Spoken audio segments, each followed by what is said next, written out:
Hello and welcome to Baseball Barbacast, the only baseball podcast in the world, hosted by two Jews who can't wait to talk about Christmas. I'm Jake Mintz. That's Jordan Shusterman. Ho, ho, ho, ho, ho. For our entire lives, we have been subjected to Christmas motifs around us. Christmas music in the malls, Christmas music around every corner. And we would say, oh, that's not us.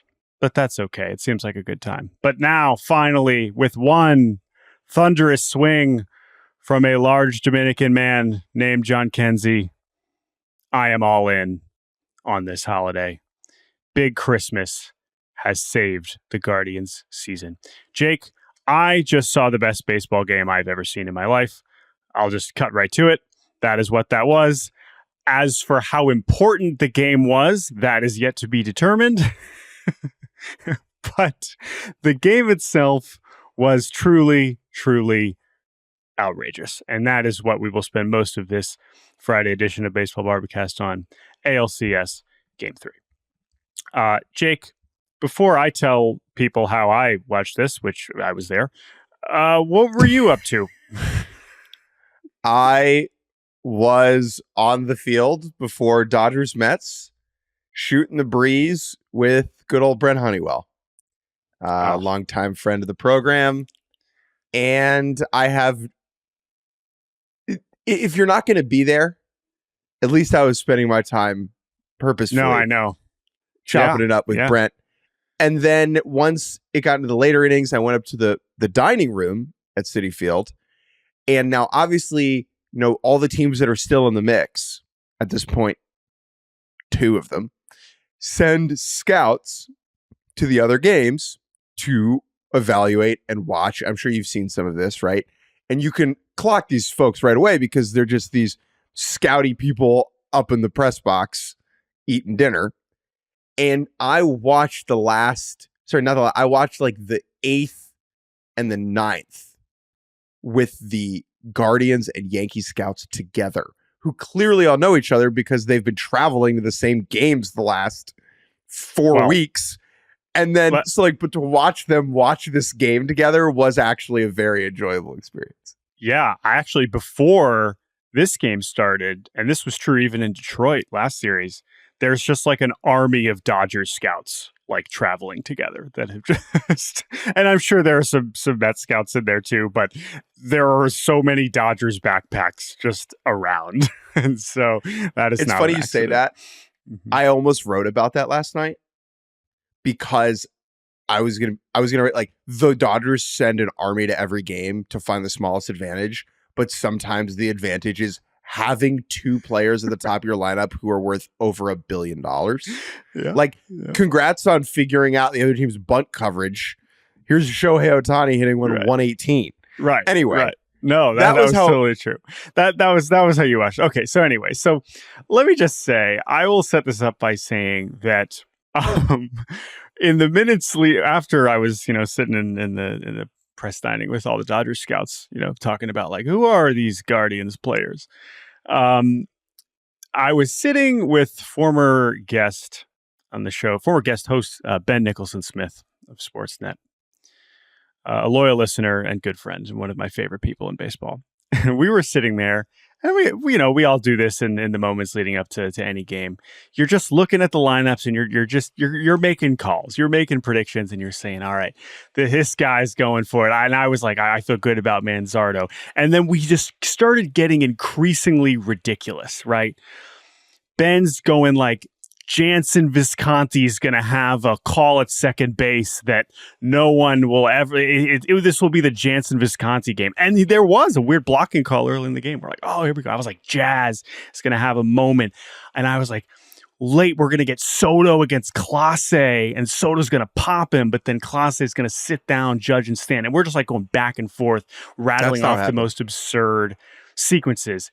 And if all of the things we had described had actually happened, it would have been 1% as outrageous as this game actually was. we have done this. When we recap these games, you'll often hear me or Jake say, let's fast forward to. We have to do that because while the first 7 innings of this game, there was some weird stuff happening. Austin Hedges reached base twice, including a double. John Birdie was playing first base very poorly and very well at the same time. The Yankees were getting picked off. Jose Trevino drove in a run for the first time in over a month. There was some stuff. Manzardo homered. But it was like a normal baseball game. It's like a nice, normal, tight baseball game. And you get to the 7th. Matthew Boyd's good. Clark Schmidt's fine. Again, nothing was taking us off guard. It was just like, all right, we're moving along here. It's a close game. It's an important game, but I have yet to be flabbergasted. We are moving along here. And then we arrive in the 8th inning. So Cade Smith, he's amazing. He's just keeps mowing him down. Tim Herron, shakier, but he is the scoreless 7th. We get to the 8th inning.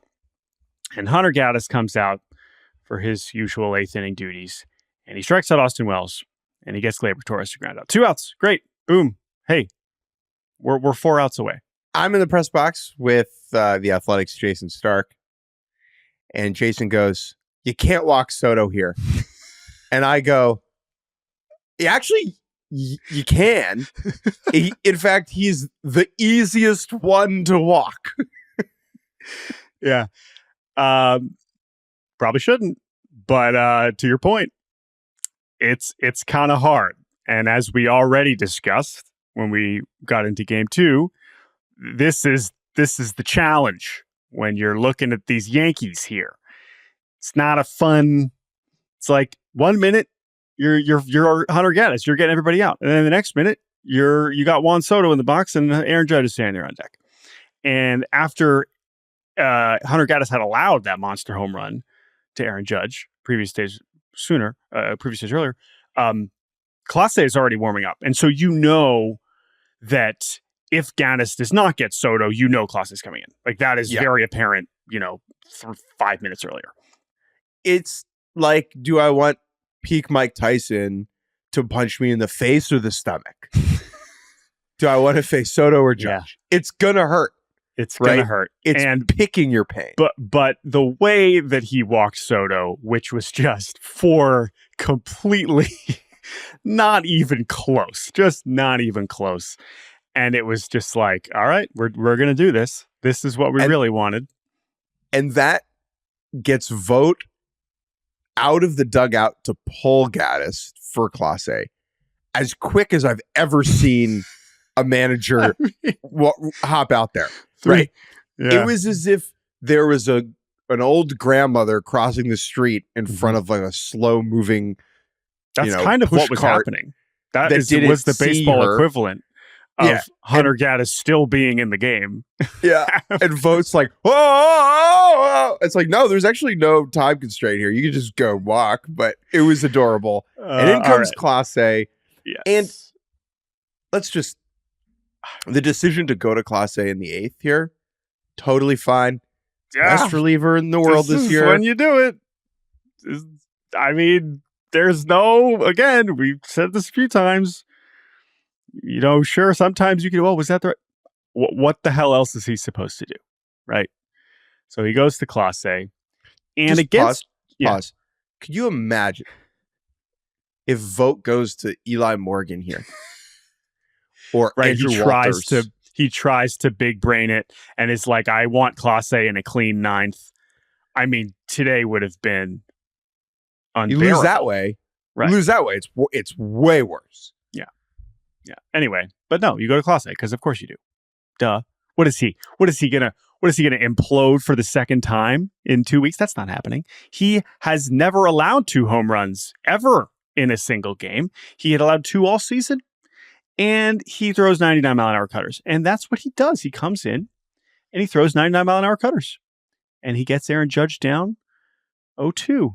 But, and if I am remembering this correctly, he doesn't go inside on Judge. No, he does not. And that is the key.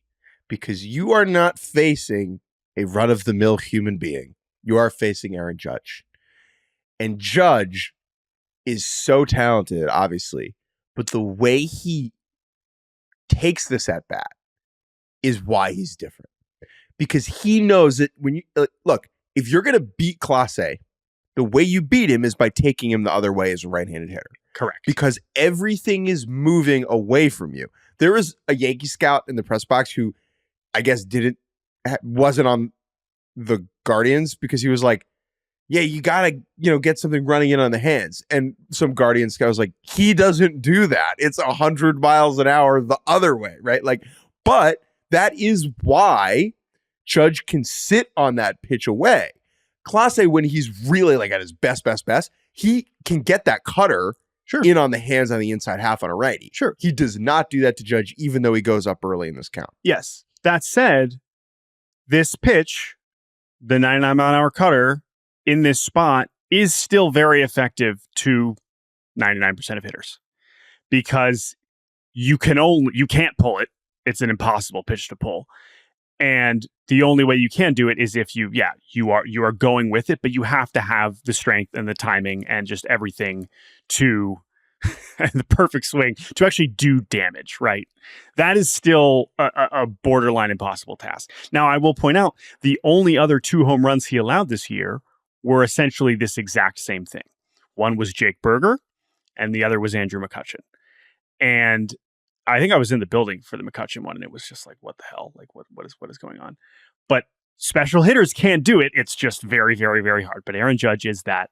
However, the trajectory of this ball was stunning. I mean, watching it back on TV, but even in the ballpark, you're like, that's going to take off, the top of the right fielder's head, who at that point, I don't even know who's playing right at that point because Noel's not in the game yet. So whoever's in right field, I was like, all right, that, I think that's definitely over the right fielder's head, but is it a home run? And then it just right over the fence, bounces over that weird kind of awning right above the right field fence. And it's just, again, because Cleveland, we had just watched this moment with Kerry Carpenter. However, at that point, that home run put Detroit up 3-0. This tied the game.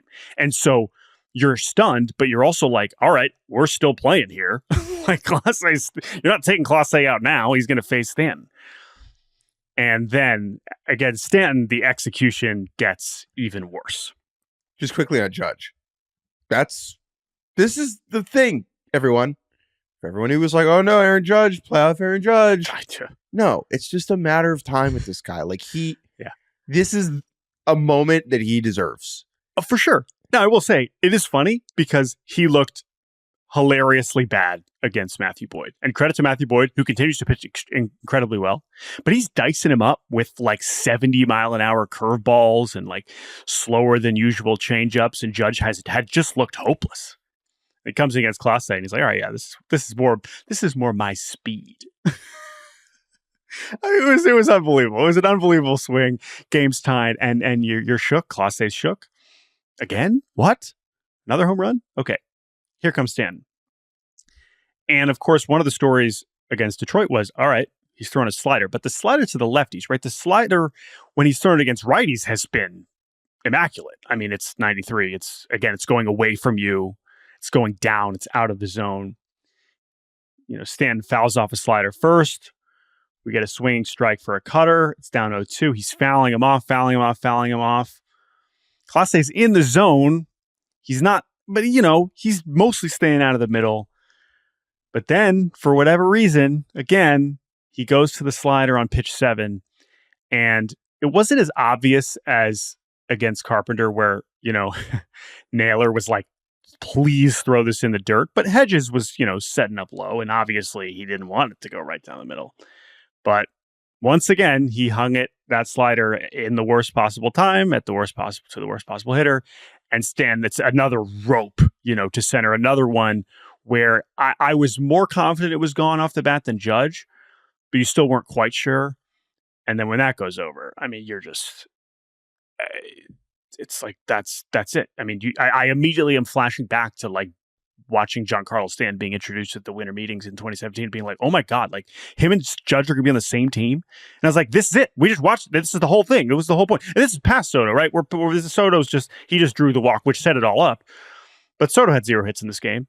He's just still a side character. He's very important, because he can draw that 4-pitch walk, but he's not the one. But these two guys, man, Stanton again, Judge back to back against Clase. All of it was just unbelievable. And against Carpenter and the Tigers, the slider was the wrong pitch call. And it wasn't a terrible slider that Carpenter hit out.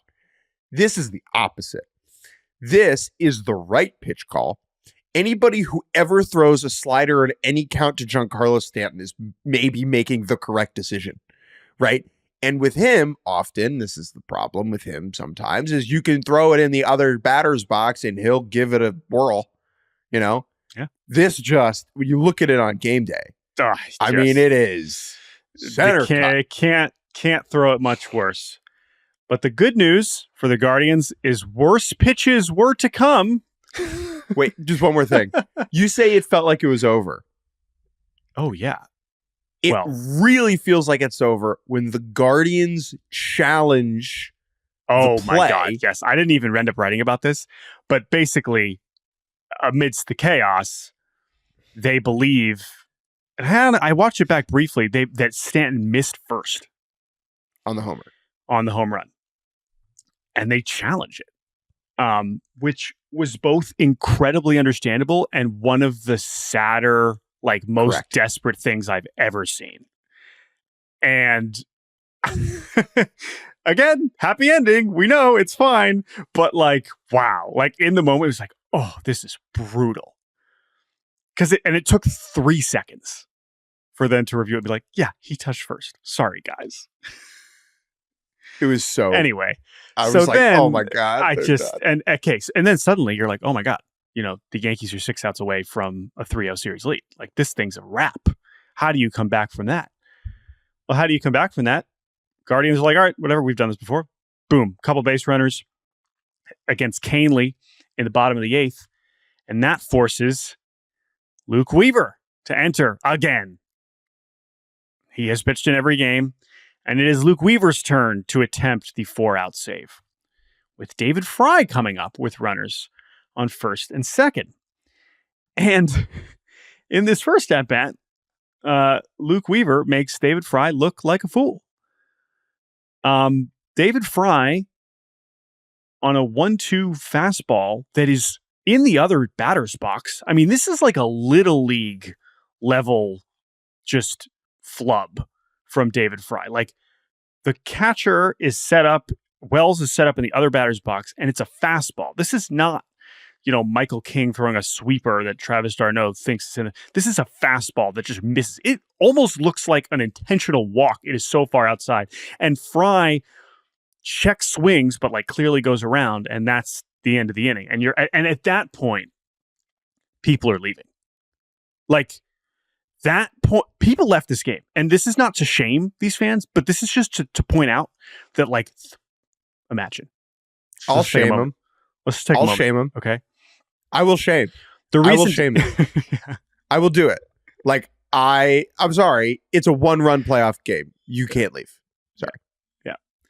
No, I agree. Especially because you still had the heart of the order coming up in the bottom of the 9th. Anyway, top of the 9th, important. The Yankees score again. Now, there's a bizarre play where basically Volpe walks. This was wild. Do you want to try and describe this one? This is the play I wish I could spend more time writing about, and it just I had to move past it. But okay. But go ahead. I got it. Yeah. Runners on Volpe's on first. Volpe walks. So Volpe's on first, and Verdugo grounds one to Jimenez.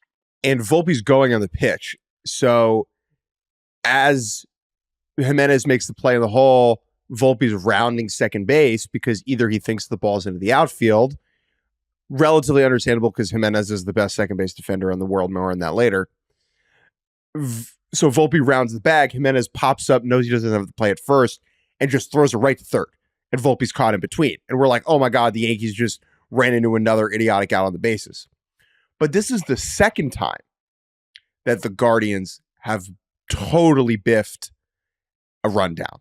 They were lucky, I think it was game 2, where the Hedges ran out on like, I think it was the Rizzo play. And when you do a rundown, okay, I practice this with my Little League kids all the time. You cycle.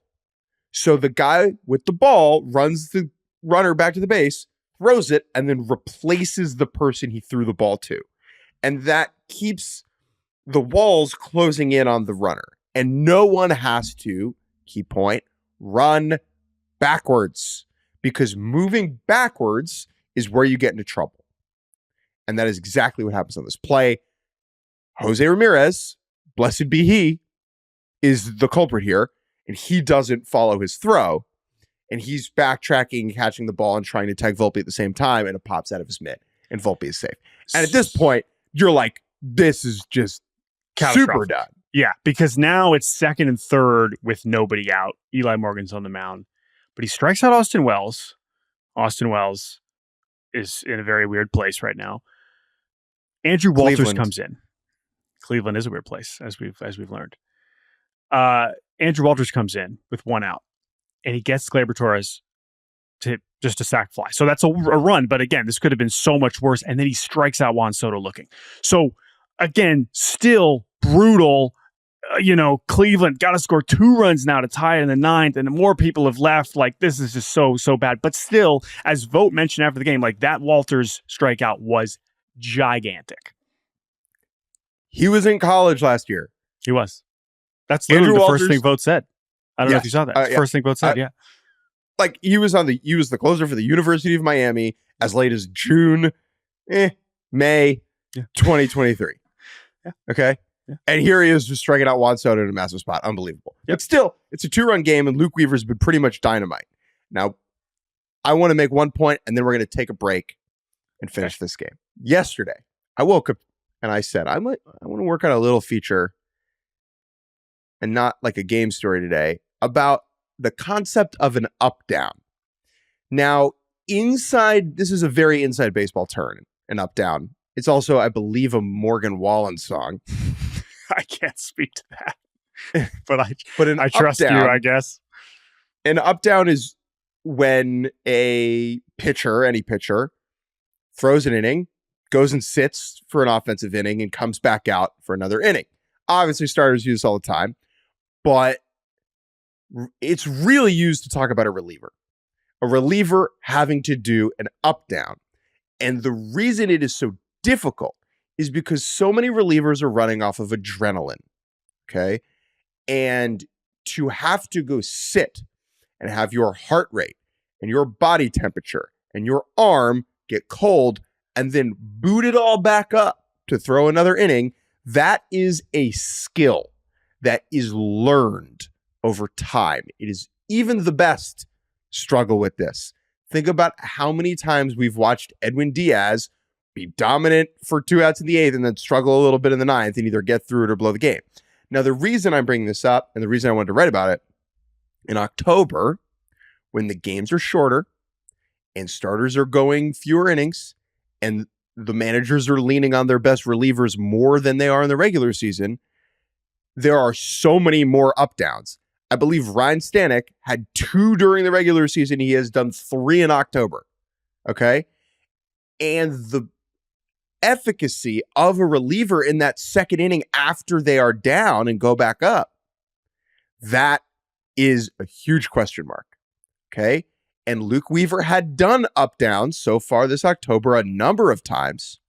But every time you do it, you are really rolling the dice. And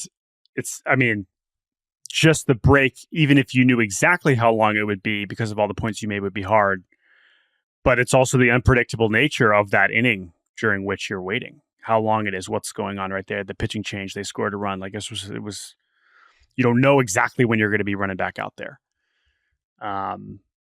So we head to the bottom of the 9th. And we're going to take a quick break, and we'll be right back on Baseball Barbacast. And we're back here on Baseball Barbacast. This baseball game that we are recapping is still going on. It's the bottom of the 9th. And Jose Ramirez is up, facing Luke Weaver, who was just down, and now he is back up. And Jose Ramirez chops the ball to the right side. Hits the ball pretty hard to the right side. And what happens? Goes right under Anthony Rizzo's glove. All right. Sure. Normal stuff. This is a big deal because you're like, all right, great. Here comes Josh Naylor. He's the tying run.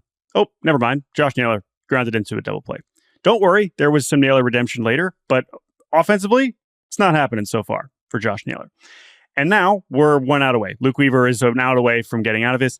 He is a strike away from getting out of it as he gets Lane Thomas down 0-2. And Lane Thomas, having already delivered 2 epic swings to left field in the previous round in Game 1 to blow it open, in Game 5, the grand slam, delivers another one, a towering fly ball, works the count, crushes one to left, but this one does not clear the fence. It clangs off the top of the wall, settles in Aaron Judge's glove. He has to settle for a double, which brings up Daniel Schneemann. Just kidding. There's a big dude on the bench who's a lot more likely to hit it over the fence than Daniel Schneemann, and his name is Jhonkensy. And as Stephen Vogt said after the game, he pinch hit to hit a homer. That's why we sent him up there, which is so great because, of course, Jhonkensy even is like, yeah, try good at bat, just trying to get a pitch, blah, blah, blah. But we're all thinking it. What's the point? Everyone in the press box is like, oh, this is the home run. And the context is Jhonkensy, who was amazing for 2 months and has not homered since the end of August. But because he is who he is, every time he comes up, everyone in the press box is looking at each other like, this one's going to the moon for sure. Because that's him. That's the swing. That's the player. That's what he brings. But it hasn't happened lately. He has been very bad. He has really struggled. But Luke Weaver, on this second pitch, again, I know he that changeup, which he hung to Ramirez in Game 2 in a spot that he could afford to. This was not the time to hang a changeup in this spot. But really it was, because we were all gifted, as Brian Anderson said in his amazing call, the ultimate gift. Also, one of the great calls where you just get the first reaction is everyone in the booth being like, oh, that doesn't happen often, but it happened with this. So that was great. And that was obviously everyone. It was just, immediately, this was the most obvious. It's a home run that everyone had been waiting for 6 weeks. And he finally did it in the best possible spot. And it was the coolest thing I've ever seen. It was really like, obviously this was not the walk-off, but it was. And that was really the thing, because then Jimenez strikes out and you're like, oh my God, like they're going to keep playing. Not only are they going to keep playing, they don't get the automatic runner. They're going to have to, how are they going to score these runs? They don't get the runner on second base. The moment that Sheck West's song Mo Bamba starts playing as Jhonkensy's rounding second is the most badass. It was so badass. And like you could just feel the stadium like moving on its foundation. I know. The entire thing. I think they've like edited that part out of the audio of the Guardians clip for like copyright purposes. This happens sometimes, but yeah, I mean on the broadcast you can. It's so it was unbelievable. So anyway, then we go to the 10th, and here comes Pedro Avila, who's just suddenly just now Cleveland's best relief pitcher. What did I text you about him the other day? I was like, why are we setting him up there? I legitimately thought he was a coach. Like, I thought this guy was a coach. Well, hey, he wasn't on the roster last round. He had been their low leverage long man for the whole season. Talk about up downs. This dude crushed these. I mean, every outing was multiple innings for him in relief, but often low leverage. He had a low ERA. He was always good. But this isn't the spot for Pedro Avila, but it had to be because there was no one else. And so he comes out for the 10th, and what does he do? He strikes out Aaron Judge. And at this point, you're just like, all right, well, what is baseball? But he walks Stanton, and then we get to one of the great defensive plays we have seen in quite some time as Jazz Chisholm, with a runner on base, chops one to the right side, gets past Naylor, and Andres Jimenez, who is just incredible. Vogt saying after the game he's the best fielder defender on earth. Why is that guy playing second base? Honestly, I don't care, because he is truly amazing to watch play second. He lunges and barely gets the ball just in time before it goes in the outfield. He spins. He throws to first. Josh Naylor, incredibly acrobatic, miracle sequence where he's able to keep his foot on the bag for that second out. Rizzo comes up. Avila intentionally walks him, and then Avila strikes out Volpe. We go to the 10th. Here comes Clay Holmes, which clearly, by the way, after in the 9th, I was like, okay, Weaver got past Fry. Like, Holmes is more fresh. he doesn't have to do the up down. He can come in and close it out. But clearly they didn't want to do that. They've been staying away from Holmes in those spots. But you couldn't stay away from him here. So Clay Holmes comes in for the bottom of the 10th. Bo Naylor, who hadn't had a hit in 3 weeks. First pitch, boom, single to right. Rocchio bunts him over to put Kwan up with a runner in scoring position. Reasonable scenario. Kwan taps one back to the pitcher. And Naylor looks like dead to rights at third. And Holmes like looks him back. And you're like, he could get him. And he turns around and just throws to first. If there's one thing we know about Clay Holmes, it's that he's not great at field in that position. Yeah. I was like, he looked at third. He was like, I am going to sail this into the left field corner, and decided to throw to first. And then it's 2 outs runner on third. David Fry's up. And I'm like, this game is 1 billion% ending with a walk-off wild pitch. I was so certain. I was like, this is the only way this game can end. No, it was going to be David Fry hitting a massive home run. and Clay Holmes, normally home runs, not Clay Holmes issues. It's like everything else, it's wildness. It's like untimed, bad BABIP and base hits, whatever. I mean, this was a sinker that didn't sink quite enough. And David Fry, who's just, what a season for David Fry, just torches one. Not quite as no doubt as Noel's, but that was more of a Noel thing than a David Fry thing. And that was it. The game ended, and I can't believe it. It was amazing. They asked Fry after, did you know? He goes, it's not often I know. Because David Fry is not exactly an 80 raw power, top of the scale. But he has been when they've needed it to be, and that's the thing, man. I mean, but he said he knew. He said he knew it this way. Yeah. He was like, I had a pretty good idea. This team was 7 outs away from being eliminated last round when David Fry hit that home run against Detroit in Game 4, and now he makes it a 2-1 series, and unbelievable. Wow. Game 4 thoughts. I very quickly, just one last Game 3 thing. When in the post game, the manager of the losing team in a great game is asked the first question, and it's often like about whoever blew it, like whoever the pitcher was, and the manager goes, "That's a classic." Is one of my favorite things. Like Boone did that like to the T last night, because. If let me put it this way, Brandon Hyde, the Orioles manager, was at home maybe watching this game and was like, "That's a classic." And I love it that Boone, look, yeah, it sucks, but Boone is like, "Do you see that?" And Vogt said the exact same thing when they lost that Kerry Carpenter game. It was the exact same thing. And these guys I was ball. Like, "How do you deal with that?" And he's like, "That was pretty cool." It's like, yeah, good. I'm glad that they can still appreciate that. Anyway, Game 4 was not a classic in Queens. However, the Dodgers, who have some really good players, they have 3 MVPs, and only 2 of them were playing, and that was all that they needed. Jordan Shusterman, they have 4 MVPs, technically, because Clayton Kershaw won the MVP. He did. In 2014. He is also not playing, but that's true. They do have 4 MVPs. They actually have 5 because Shohei has 2, and they're about to have 6 because Shohei is going to have 3. And he showed why right away, immediately. I was watching this one because I'm built different. Proud of you. Second pitch of the game, Jose Quintana leaves a ball up, 117.9 laser beam, 2 steps from Starling Marte in right field, and then gives up on it, understandably.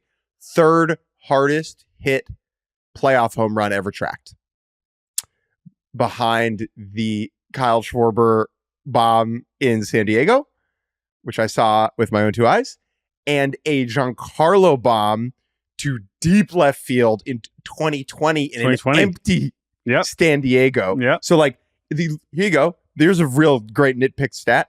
Hardest hit playoff home run outside of San Diego ever tracked, right? Perfect. And it's just like, oh, well, here we go again. The bottom of the half, Vientos answers with a laser beam opposite field shot. I think Mark Vientos' biggest delta of my opinion on a player this October is Vientos. Like, I went from thinking that's a pretty good player to cold-blooded. Like, he's built for this in a way I didn't know that he was. And I'm very, like, he's a core piece now. Now, I would move him to first base and I would let Pete walk. However, whoa, we're just sneaking that take in. Okay. And would sign Alex Bregman. However, sorry, said it. We go, it's 1-1, and we're like, oh, great, a baseball game. Now, unfortunately, no one in the press box is watching it because Jhonkensy Noel just homered, and so everyone's freaking out about that. It's like, yeah. Oh, it's 5-5? Yeah. I'll just do this quickly. Quintana's bad for the first time in 8 weeks. He's walking a lot of people. The Dodgers are taking advantage, and it's up 3. They go up 3-1 in the third. The Mets get a run back and make it 3-2. And then Mookie has 2 swings that are basically the knockout blow. A double in the 4th inning that brings home Ohtani and Taylor to go up 5-2. And then at the top of the 6th, he homers on like the opposite of the Ohtani homer, where he hit it to the stars and beyond, and it was in the air for 70 minutes, and it was great. Scores Ohtani. That's game. That one was off Phil Maton. And Dodgers end up winning 10-2. Great. 1 win from the pennant. Amazing. And I had 2 main takeaways from this game. One I kind of mentioned earlier, right? Which is when you have 2 MVPs at the top of your lineup in Ohtani and Betts, sometimes they just win the game for you. And they scored 7 of the 10 runs last night. Okay, I Betts read that. 4. I read that in your recap, and I was like, "What? Really? Like that's hard to do. Like it's hard to score that." Yeah. Anyway, but they did it. Mookie 4 for 6 with a homer and 4 RBI. After Ohtani dug a hole and put all of Jose Quintana's belongings in it on that second pitch, the Mets were like, we do not want to pitch to you. And they just walked him the next 3 times intentionally. And then Mookie just kicked their ass right behind him, which is similar to Judge Soto in some ways, where, do you want the punch to the face or the gut? And so, yeah, like those 2 guys, I was talking to someone on the Mets about this after the game in their clubhouse. And they were like, yeah, like when you're the top 2 guys in the other team are worth over $1 billion, like sometimes they just beat you. And like, that's the game. Yeah. On the other hand, yesterday was a reminder that in some ways the New York Mets are not built for the playoffs. And I don't mean that from an emotional perspective that these guys don't have the dog in them or something.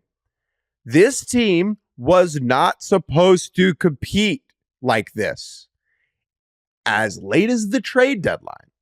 Okay. And the bullpen is really showing that. Think about where this team would be if they hadn't traded for Phil Maton and Ryan Stanek before the deadline. Those are 2 of their 4 most important relievers.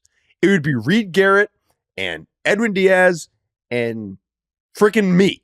Okay. And so on one hand, like maybe you could put blame on some of the decisions that Carlos Mendoza has been making here. But like, what do you want me to do? If he's going to try and build a log cabin out of marshmallows, like the thing's going to fall down. And so it's just that, look, it's been amazing. They can still come back. Sure. Great.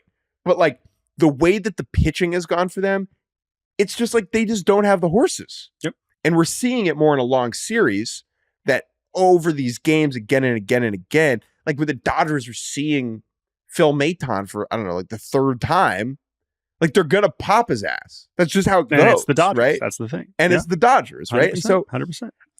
I wish it wasn't that simple. Mm-hmm. But it really just is. But it might be, yeah. Yeah. And now I'll fast forward. Let's just preview game 5 for them today. But like, it's going to be mostly Peterson. And this is the thing is like, Peterson should have been in this game yesterday, right? There's a version of the Mets where like, if they're going to use him as a reliever, as the bulk guy, he comes in when the game is 3-2 and they need to face Ohtani. And instead they brought in, I think, Jose Butto to face Ohtani, right? And he obviously walks because freaking duh, And so the Mets are just a little overmatched, outmanned on the mound. And it's an unfortunate way for this season that they've had to kind of tail off. But they've been up against the wall before. the number of times I heard the words backs up against the wall in that locker room last night, I mean, you could feed a family with it. But it just feels a little different right now. Like they just look tired. Jose Iglesias, heck of a run, man. Yeah. But he's physically cooked. They have other great players that can show up. They still have Lindor and Vientos and Pete and like all these guys are capable. But yeah, on the mat, it's just how do you keep up? And that's kind of what I've been saying about the Dodgers for a month now. It's just like at some point it's going to be really hard for basically anybody to keep up with them, and that's really what we're seeing. I was going to put this in my story, but I forgot to do it. The Dodgers are outscoring the Mets like 85,000-2 in innings not thrown by Landon Knack. As long as they don't pitch Landon Knack. Yeah, well, I don't think Knack's going to be super necessary, now, but we will see. This is just baseball fan brain. You win this one. Then you got Knack in the bullpen game in Game 6, and then anything could happen in Game 7. Oh, yeah. No, that's a good point. I would love to see Brent Honeywell pitch to send the Dodgers to the World Series. All right, we are going to take a quick break, and when we return, I will say a few words about ALCS Game 4, and then I will say goodbye. We'll be right back. All right, welcome back. Baseball Barbercast, Jake Mintz, Jordan Shusterman. I can't wait to watch the game you're going to again. Yeah, I am going to the ballpark soon, and so are you.